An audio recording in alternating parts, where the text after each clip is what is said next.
ఎన్నికల్లో గెలవాలంటే ఏం చేయాలి? జగన్ రెడ్డి ఎందుకు ఇంత ఘోరంగా ఓడిపోయారు? 2019లో తెలుగుదేశం 23 సీట్లతో ఎందుకు సతికలబడింది? బటన్ నమ్ముకున్న బటన్ రెడ్డిని ప్రజలు ఎందుకు తిరస్కరించారు? నేడు రప్పా రప్పా అంటున్న జే గ్యాంగ్ ను వచ్చే ఎన్నికల్లో ప్రజలు ఆదరిస్తారా? ఎన్నికల గెలుపు ఓటములపై సీనియర్ జర్నలిస్ట్ భోగాతి వెంకటరాయుడు విశ్లేషణపై ఈ వీడియో లాగ్.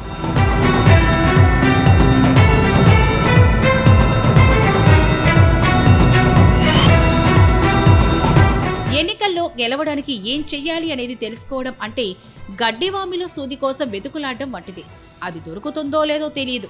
2019 ఎన్నికలకు ముందు ఓటర్లను ఒక ఎమోషనల్ ఇష్యూకి గురి చేయడానికి అప్పటి సీఎం చంద్రబాబు నాయుడు చేసిన బృహత్తర ప్రయత్నమే ఒక ఉదాహరణ.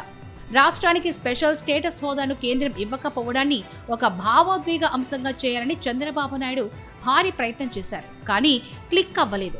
చివరకు 23 సీట్లతో సరిపెట్టుకోవాల్సి వచ్చింది.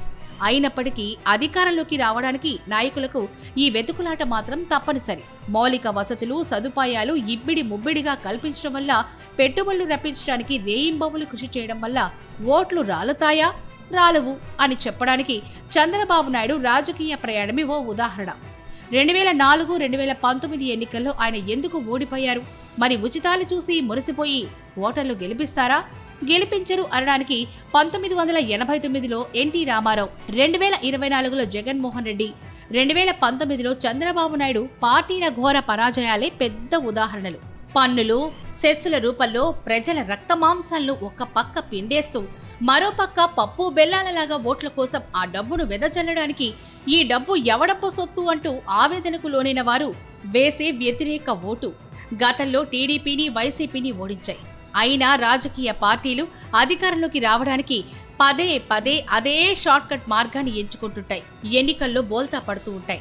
తోటివాడు తొడకోసుకుంటే మనం మెడకోసుకోవాలి అన్న తెలుగు సామెత చందంగా ఏదో రాష్ట్రంలో ఏదో ఉచితం ఇస్తున్నారని దాన్ని మించిన ఉచితం ఇవ్వాలనే తహతహలాడతో నిద్రలేని రాత్రులు గడపడం మన పాలక వర్గాల ముఖ్యులకు అలవాటైపోయింది.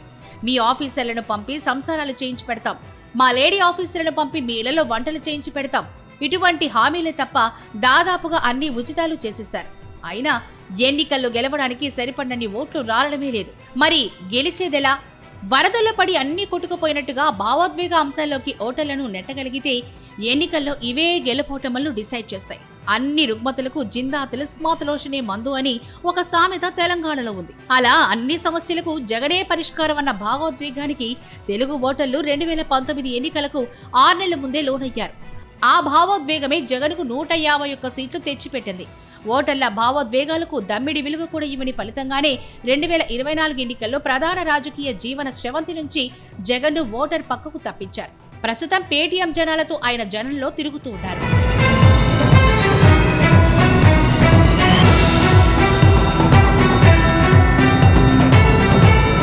2024 ఎన్నికల నాటికి ఈ భావోద్వేగం కొత్త రూపం తీసుకుంది.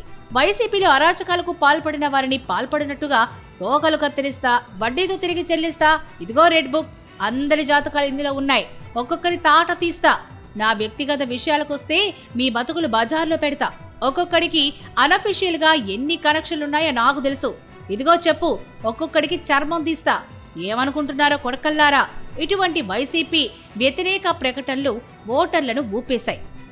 జగన్ అండ్ కోను జైళ్లలో వేయించాల్సిందే అన్నది 2024 ఎన్నికలకు ముందు ఓటర్ల భావోద్వేగ అంశమైంది. అందుకే మూకమ్మడిగా జగన్ వ్యతిరేక శిబిరం వైపు ఓటర్లు మొగ్గారు.